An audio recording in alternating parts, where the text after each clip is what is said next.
Shalom et bienvenue sur Real Edification.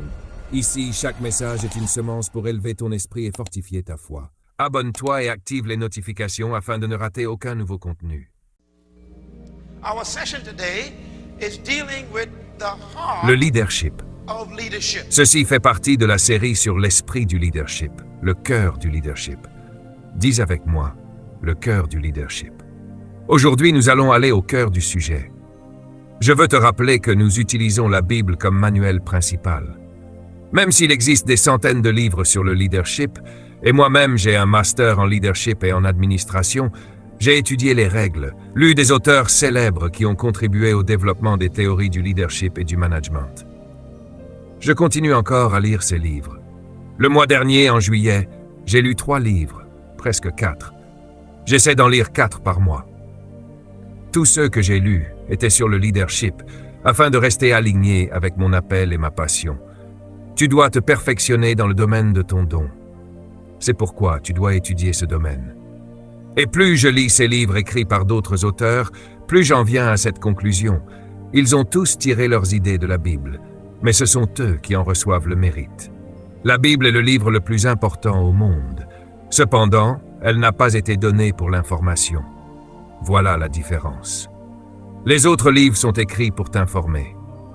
Note ceci, la Bible n'est pas destinée à l'information, mais à la transformation. La Bible est écrite avec un esprit derrière elle, et cet esprit est chargé de transformer le lecteur, pas de le divertir.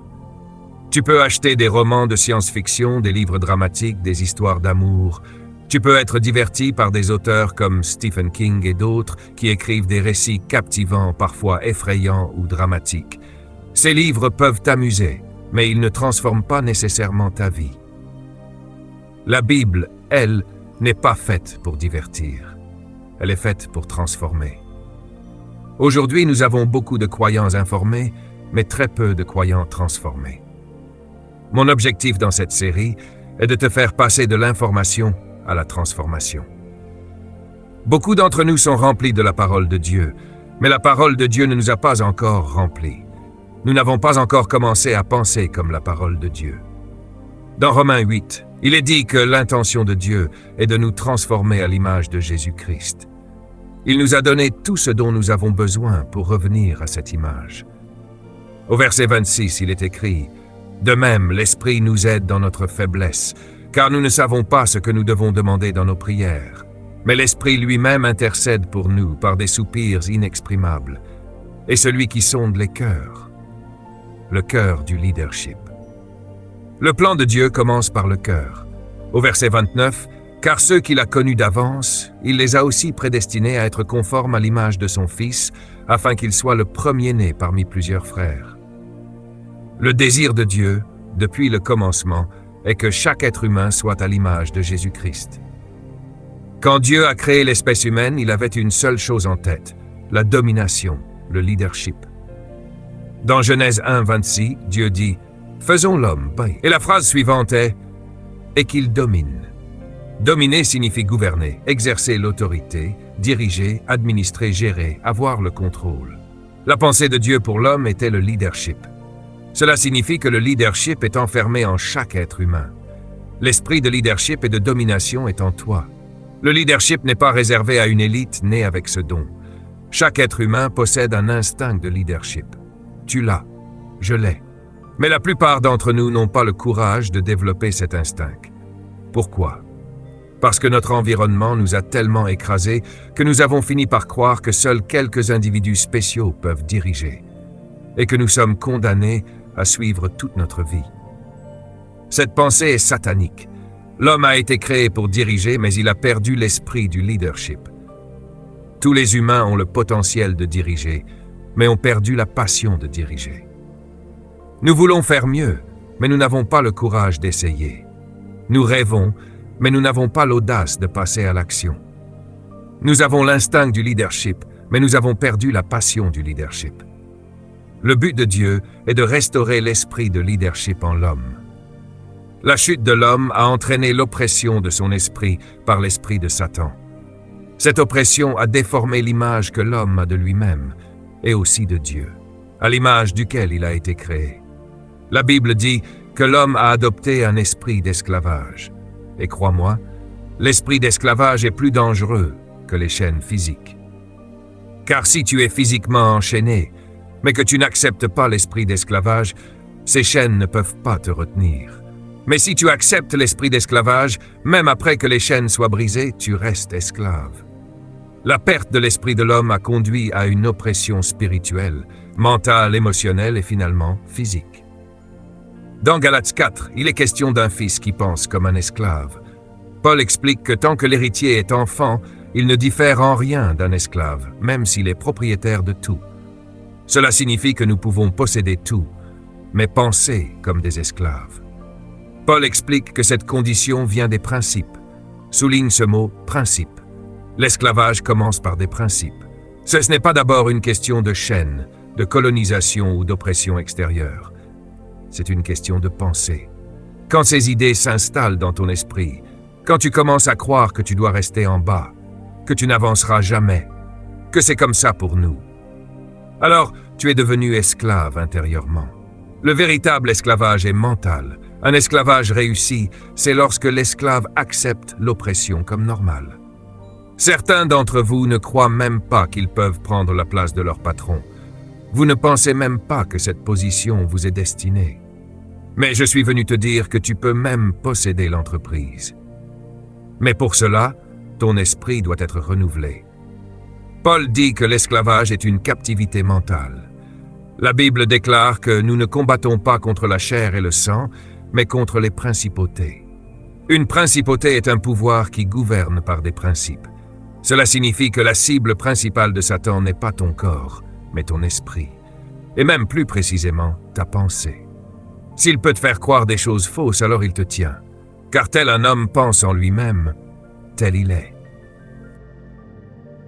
Ainsi, Paul dit que nous avons été réduits en esclavage par les principes du monde, un monde organisé sous l'influence des forces sataniques depuis la chute. Mais lorsque le temps fut accompli, Dieu a envoyé son Fils, né d'une femme, né sous la loi, afin de racheter ceux qui étaient sous la loi, pour que nous recevions la pleine adoption, les droits complets de fils. Parce que vous êtes fils, Dieu a envoyé l'Esprit, avec un grand S, le Saint-Esprit, dans votre esprit, l'Esprit de son Fils dans votre cœur. Écoute bien cela, souligne-le, c'est puissant. Il dit que l'esprit d'esclavage est dans ta pensée. Cela signifie que tu peux être né de nouveau et rester esclave. Ce n'est pas dans ton esprit, mais dans ton intelligence. Quand tu nais de nouveau, ton esprit est régénéré, mais ton intelligence peut encore être prisonnière. Et c'est là que se trouve le vrai problème. C'est pour cela que je ne cesserai pas d'enseigner cette parole jusqu'à ce que tu la comprennes.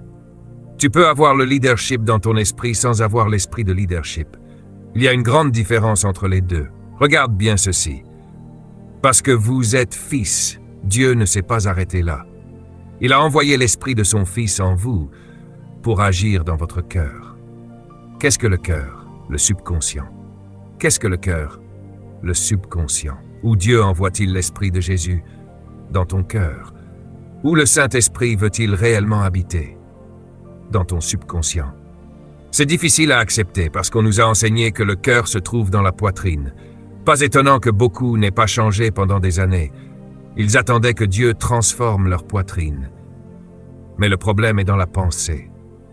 Nous avons un état d'esprit qui étouffe l'Esprit de Dieu. Jésus a envoyé le Saint-Esprit dans ton cœur, parce que c'est là que se trouve le problème. La Bible dit, c'est du cœur que viennent les sources de la vie. Et Jésus dit que les mauvaises actions viennent du cœur, c'est-à-dire de l'esprit, de la pensée. Si le Saint-Esprit peut transformer cette zone, alors le Fils cessera de penser comme un esclave. Voilà le problème. Je te recommande de méditer le verset 6 pendant 2 semaines.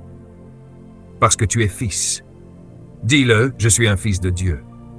Mais Dieu dit, cela ne suffit pas. Je vais mettre mon esprit en toi. Pourquoi? Soyons honnêtes, tu es chrétien depuis des années, et pourtant tu as encore peur de Dieu. Il y a une différence entre respect et peur. Quand la Bible dit « crains Dieu », cela ne veut pas dire fuir quand il apparaît. Le mot « crainte » signifie respecter, honorer, révérer. Tu respectais ton père, mais tu ne fuyais pas ton père. Tu honorais ta mère, mais tu n'étais pas terrorisé par elle. Regarde la fin du verset 6. Le Saint-Esprit a une grande mission. Tu es fils, mais tu n'appelles pas Dieu Père. À la place, tu l'appelles feu dévorant, juge sévère, destructeur des méchants. Voilà l'image que tu as de Dieu. Mais Jésus disait simplement « Mon Père ». C'est cette familiarité qui a choqué les religieux. Si Dieu est vraiment ton Père, alors pourquoi ne vises-tu pas comme tel? Décris ton Père, puissant, riche, fidèle, protecteur, pourvoyeur, guérisseur, propriétaire de tout l'univers. Combien possède-t-il? Tout. Mais tu ne vis pas comme si c'était vrai. La Bible dit qu'après être devenu fils, quelque chose doit encore se produire. L'Esprit doit transformer ton cœur. Si on te licencie demain et que Dieu est ton Père, pourquoi t'effondres-tu? Pourquoi paniquer, t'inquiéter, te plaindre? Parce que ton intelligence n'est pas encore alignée. Le Saint-Esprit a une mission, t'apprendre à dire « Abba ».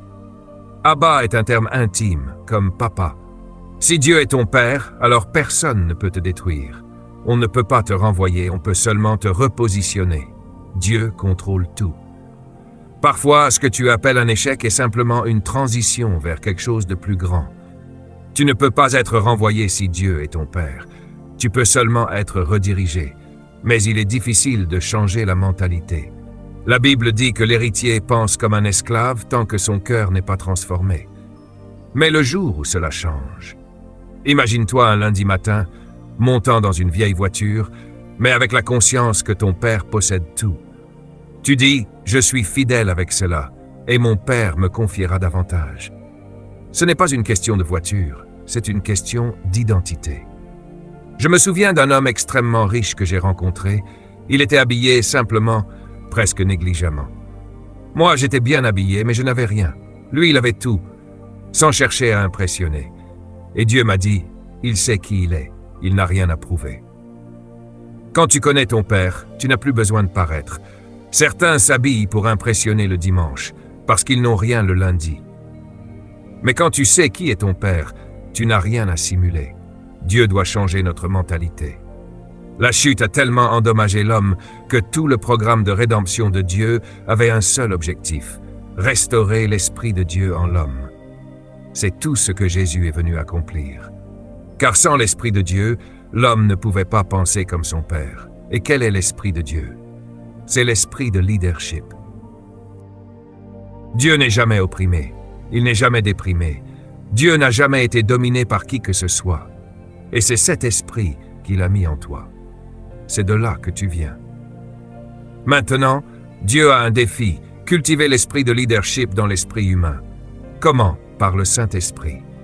C'est pourquoi il est écrit dans Luc 24:49, « Je vous enverrai la promesse de mon Père, mais restez dans la ville jusqu'à ce que vous soyez revêtus de la puissance d'en haut. » Allons dans Actes chapitre 1. Ce passage a été très mal compris, même par moi pendant longtemps.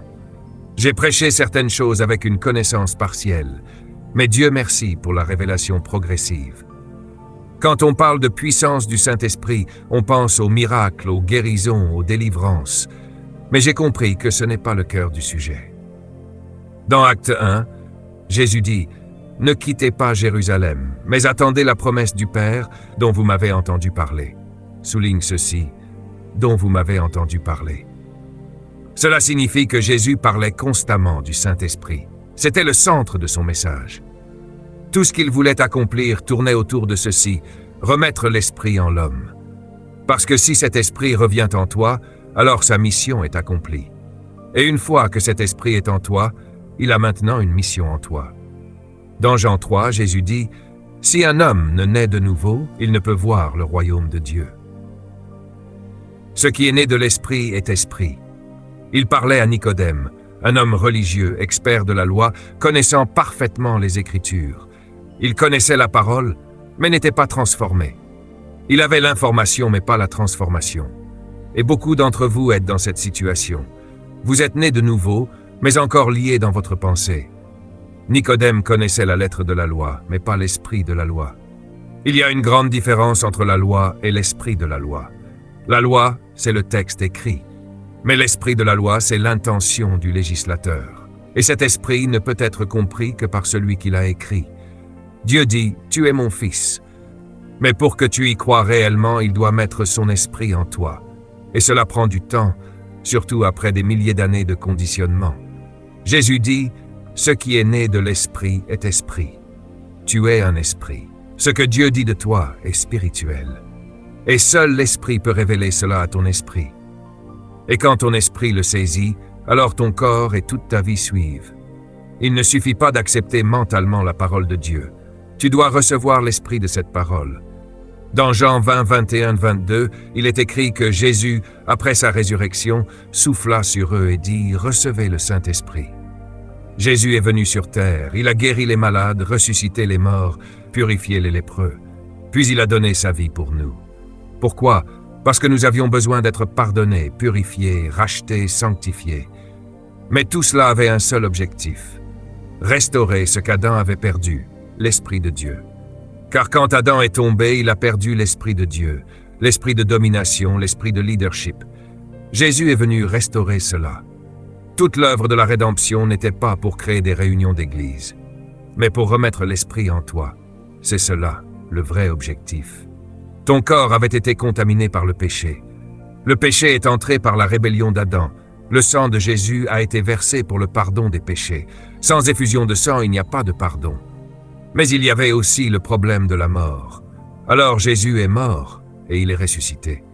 Ainsi, deux choses sont accomplies: le pardon des péchés, la victoire sur la mort.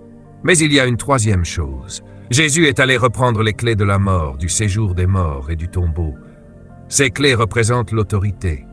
Puis il a déclaré « Tout pouvoir m'a été donné ». Tout cela concerne la puissance. Mais attention, ce n'est pas d'abord la puissance pour guérir, chasser les démons ou faire des miracles. Réfléchis bien, si l'homme n'était jamais tombé, aurions-nous besoin de guérison, de délivrance, de miracles? Non. Donc ces choses ne sont pas le but principal. Le Saint-Esprit n'a pas été donné principalement pour combattre le diable. Il a été donné pour t'aider à accomplir ton appel, ton rêve, ton but. La puissance est pour accomplir ta mission. Quand le diable se met en travers, tu utilises la puissance pour le repousser. Et cela, on appelle ça le ministère. Mais ce n'est pas le but principal. Le but, c'est le leadership. Si l'homme n'était jamais tombé, il aurait quand même reçu le Saint-Esprit. Pourquoi? À cause de la mission de domination. La domination, c'est le leadership. Le Saint-Esprit t'est donné pour accomplir tes responsabilités de leader. Cela signifie que ton onction n'est pas simplement pour prier pour les malades. Jésus guérissait les gens pour qu'ils puissent retourner vivre leur destinée. Les 5 ministères, apôtres, prophètes, évangélistes, pasteurs et docteurs, existent pour équiper les croyants. Leur rôle est de t'aider à découvrir ton propre appel. Car chacun a un ministère. Et la puissance de Dieu t'est donnée pour accomplir ce que Dieu t'a confié. L'onction dans ta vie n'est pas pour impressionner, mais pour fonctionner dans ton but. Jésus guérissait les gens pour qu'ils puissent retourner faire ce qu'ils étaient appelés à faire. C'est cela le vrai sens. L'aveugle à la porte mendiait de l'argent, mais Jésus savait que cet homme pouvait travailler. Le problème, c'était sa cécité. Donc le miracle est devenu nécessaire, parce que sa destinée était bloquée. Voilà pourquoi c'est puissant d'avoir le Saint-Esprit. Tu veux lancer une entreprise, mais il y a des résistances, des oppositions, des blocages. Alors le Saint-Esprit entre en action. Il agit sur les circonstances, il touche les cœurs, il ouvre des portes. Les miracles ne sont pas pour que tu te promènes en disant que tu es un faiseur de miracles, mais pour que tu accomplisses ta mission. C'est pour cela que la puissance a été donnée. Dans Jean 20, 21, Jésus dit « Comme le Père m'a envoyé, moi aussi je vous envoie. » Puis il souffla sur eux et dit « Recevez le Saint-Esprit. » Note bien ce mot, « recevez ». Ce mot est profond. Il signifie reprendre, récupérer, restaurer. Ce n'est pas recevoir quelque chose de totalement nouveau, mais récupérer quelque chose que tu avais déjà. Quand Jésus dit « recevez », il dit en réalité « Je restaure en vous ce que vous aviez perdu. » Vous aviez l'Esprit, et maintenant je le remets en vous. Pourquoi? Pour restaurer ta mentalité de leader. Nous avons été si longtemps éloignés de Dieu que lorsque nous recevons à nouveau cet Esprit, cela nous semble étrange. Mais en réalité, Dieu ne fait que remettre en place ce qui était déjà en toi. C'est comme une batterie. Tu la retires, tu la recharges, puis tu la remets et la voiture redémarre. Mais comme tu es resté longtemps sans, tu penses que c'est quelque chose de nouveau. Non, c'est une restauration. Maintenant, Dieu doit te réapprendre à vivre comme ton Père. Aujourd'hui, des milliards sont dépensés dans le monde pour former des leaders. On enseigne des techniques, des stratégies, des méthodes de gestion, de contrôle, de persuasion. Et pourtant, la qualité des leaders diminue. Pourquoi? Parce qu'il manque quelque chose. On enseigne l'information, mais pas la transformation. Le problème est le même dans l'Église. Beaucoup entendent la parole, mais ne changent pas. Pourquoi? Parce qu'il manque l'esprit. Le leadership n'est pas une technique, ce n'est pas une méthode, un style ou une position. Le leadership est la manifestation d'un esprit. Un vrai leader ne fait pas semblant. Il n'essaie pas de paraître leader. Il ne dépend pas d'un costume, d'un titre ou d'une apparence. Quand quelqu'un devient réellement leader, quelque chose se connecte à l'intérieur. Il reçoit une révélation de son identité. Et soudain, les problèmes deviennent des opportunités. Les difficultés deviennent des défis. Les obstacles ne font plus peur. La personne est la même, dans le même environnement, mais sa perception a changé. Quand cet esprit entre en toi, tout change. Ce n'est pas ce qui t'arrive qui compte, mais ce que tu fais avec ce qui t'arrive. Le leadership est la manifestation d'un esprit. Tel un homme pense, tel il est. L'homme est un esprit, et la nature de son esprit détermine sa vie. Si l'esprit ne change pas, l'homme ne change pas. C'est pourquoi le leadership commence dans l'esprit.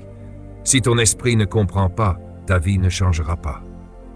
Dans 1 Samuel 10:6, il est écrit « L'Esprit de l'Éternel viendra sur toi avec puissance, et tu seras changé en un autre homme. » Retiens ceci, le Saint-Esprit vient pour te transformer en une nouvelle personne. Et ensuite, tu feras tout ce que ta main trouvera à faire, car Dieu est avec toi. C'est puissant. Le Saint-Esprit ne vient pas pour te donner des frissons, mais pour te transformer. Et quand tu es transformé, Dieu te donne des idées, des visions, des directions. Et il te dit, fais-le, je suis avec toi. Cela signifie que si Dieu te montre quelque chose, c'est que tu es capable de le faire. Si tu continues à dire, ce n'est pas possible, c'est que ton intelligence n'est pas encore transformée. Car Dieu ne te demandera jamais de faire quelque chose que tu ne peux pas accomplir. Voici mon désir, que chaque personne développe l'esprit de leadership dans sa pensée. Car on reconnaît ceux qui ne l'ont pas encore. Quand tu vois un problème et que tu dis « ce n'est pas mon travail », quand tu vois quelque chose à améliorer et que tu ne fais rien, quand tu abandonnes au milieu d'un projet, quand tu te contentes de la médiocrité. Alors l'esprit de leadership n'est pas encore installé. Le leadership commence quand tu prends responsabilité, même quand personne ne te le demande. C'est là que tout commence. Sur mon ordinateur portable, j'ai un écran de veille avec une phrase écrite « Les leaders terminent ce qu'ils commencent ». Ce qui compte vraiment, ce n'est pas seulement de commencer, c'est d'aller jusqu'au bout. Un leader ne s'arrête pas en chemin, il accomplit sa mission. Même quand c'est difficile, il continue. Même quand les gens sont injustes, il continue. Pourquoi? Parce qu'il ne travaille pas pour les gens, mais par intégrité, envers lui-même et envers Dieu. C'est plus grand que l'environnement. C'est ça, l'esprit de leadership. Un leader ne donne jamais d'excuses. Note-le. Un leader ne dit pas « voilà pourquoi je n'ai pas réussi ». Il agit. Les gens trouvent 1000 excuses. Un leader trouve une solution. Regarde Jésus, il ne s'excusait pas. Ses mots étaient « tout est accompli ». Il disait « je fais les œuvres de mon Père. Mon Père agit, donc j'agis ». Il était concentré, déterminé. Il disait en substance « ne me distrayez pas. J'ai une mission à accomplir ». Un leader a un esprit d'achèvement. Mais beaucoup ne travaillent pas comme des leaders. Ils travaillent selon l'humeur des gens. Si quelqu'un les offense, ils s'arrêtent. S'ils ne sont pas bien traités, ils abandonnent. C'est un problème d'esprit. Quand tu as l'esprit de leadership, personne n'a besoin de te dire quoi faire. Tu vois un problème, tu le règles. Tu vois quelque chose à améliorer, tu agis. Les leaders prennent des initiatives. Les suiveurs attendent des instructions. Si tu attends toujours qu'on te dise quoi faire, tu n'es pas encore un leader. Tu es peut-être né de nouveau, mais ton intelligence n'a pas encore été transformée. Quand l'esprit de leadership est en toi, cela se voit même dans ton travail. Tu arrives avant l'heure, tu pars après, tu travailles avec passion. Tu n'attends pas qu'on te surveille. Tu es différent. Certains attendent la pause avec impatience, prient pour que l'heure du déjeuner arrive vite. Ce n'est pas l'esprit d'un leader. Certains vivent pour les vacances. Mais la question est, pourquoi veux-tu te reposer? Parce que tu es fatigué ou parce que tu as accompli quelque chose? La Bible dit, le sommeil du travailleur est doux. Autrement dit, tu te reposes après avoir produit quelque chose. Mais certains vivent en pause permanente et travaillent seulement quand ils y sont obligés. Le leadership n'a pas besoin de motivation extérieure. L'esprit de leadership est auto-motivé parce qu'il est basé sur une révélation d'identité. Tu te dis, je suis appelé à l'excellence, c'est ma nature, je ressemble à mon Père. Proverbe 4, 23 dit, garde ton cœur plus que toute autre chose, car de lui jaillissent les sources de la vie. Cela signifie que tout commence dans ta pensée. Ta pensée est formée par les mots, les images, les informations. Les mots transmettent des pensées. Les pensées créent des concepts, et ces concepts façonnent ta vie. Un mot est une pensée exprimée. Donc, quand tu écoutes quelqu'un, il est en train de semer des pensées en toi. Ces pensées deviennent ton cœur. C'est pourquoi les mots créent ta vie. Fais attention à ce que tu écoutes et à ce que tu lis, car tu es aujourd'hui le résultat de tous les mots que tu as entendus et de ce que tu as cru. La foi vient de ce qu'on entend, et ce qu'on entend vient de la parole de Dieu. La source de tes pensées est plus importante que tes pensées elles-mêmes. Note ceci. La source de tes pensées détermine la qualité de tes pensées, et la qualité de tes pensées détermine la qualité de ta vie. Tel un homme pense dans son cœur, tel il est. Donc, celui qui contrôle tes pensées contrôle ta vie. C'est pourquoi la source est cruciale. Si ta source est Dieu, tu vis dans la vérité. Si ta source est le monde, tu vis dans l'illusion. Dieu est le Créateur. Il te connaît mieux que quiconque. S'il dit quelque chose sur toi, c'est la vérité.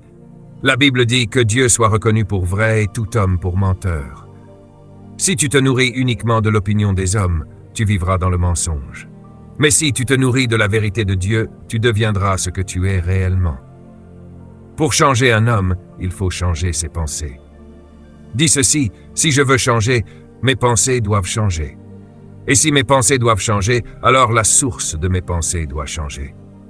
Dans Éphésiens 4, 23, il est écrit « Soyez renouvelés dans l'esprit de votre intelligence » ou encore « dans l'attitude de votre intelligence ».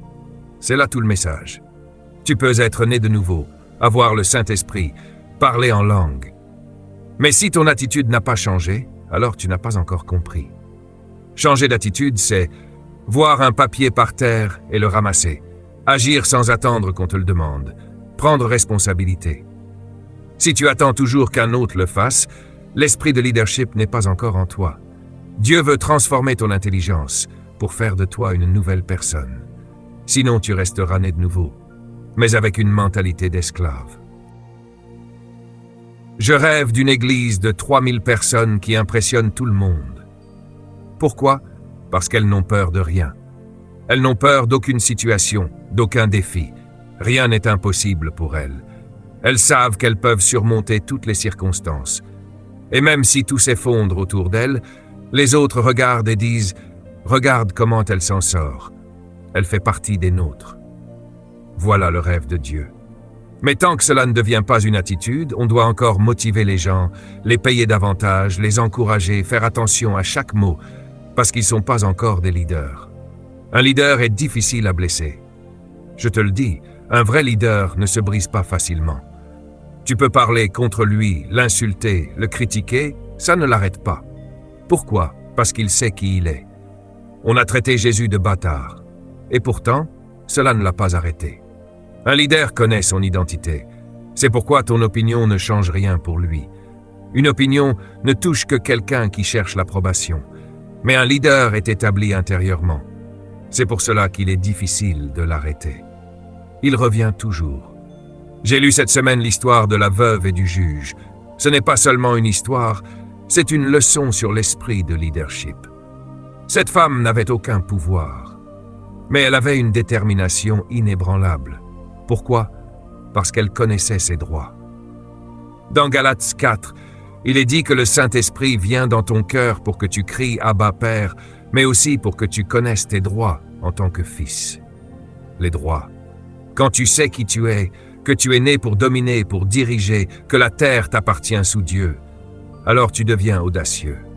Cette femme allait voir le juge encore et encore. D'autres auraient abandonné, mais elle non, elle persistait. Jésus dit qu'elle revenait sans cesse jusqu'à ce que le juge cède. Pourquoi? Parce qu'elle ne lâchait pas. Voilà l'esprit de leadership. Si Dieu a mis un rêve dans ton cœur, aucun obstacle ne peut t'arrêter. Tu continues, encore et encore, même si cela prend des années. Un leader ne s'arrête pas. Il persévère parce qu'il sait que ce qu'il poursuit lui appartient. Quand tu connais la volonté de Dieu pour ta vie, tu deviens dangereux. Tout commence dans la pensée. Éphésiens 4 dit « Dépouillez-vous du vieil homme et soyez renouvelés dans l'attitude de votre intelligence. Puis, revêtez l'homme nouveau, créé selon Dieu dans une justice et une sainteté véritable.